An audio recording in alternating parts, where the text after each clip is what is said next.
When it comes to assessment of learning in real-world situations, grades aren't always the best method. In this video article, the advantages of using a rubric to assess learning based on student demonstration of skills, knowledge, and/or values defined by a learning outcome statement will be explained. A rubric is an objective scoring tool that allows for assessment of knowledge, skills, and/or values using a defined set of criteria.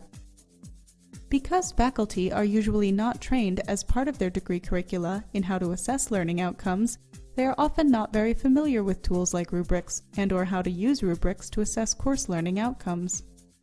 Here, rubrics will be applied in a Doctor of Nursing practice program. Specifically, they will be used to determine the use of scientific knowledge in clinical practice by a doctoral nursing student.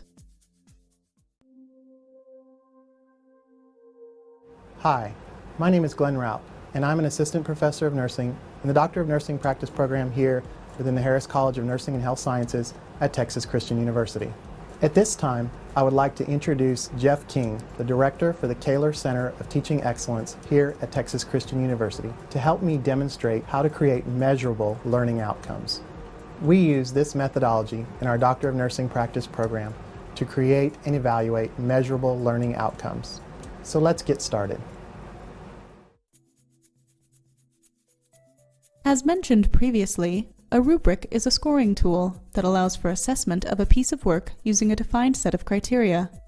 A rubric can evaluate concepts and constructs in any discipline or skill.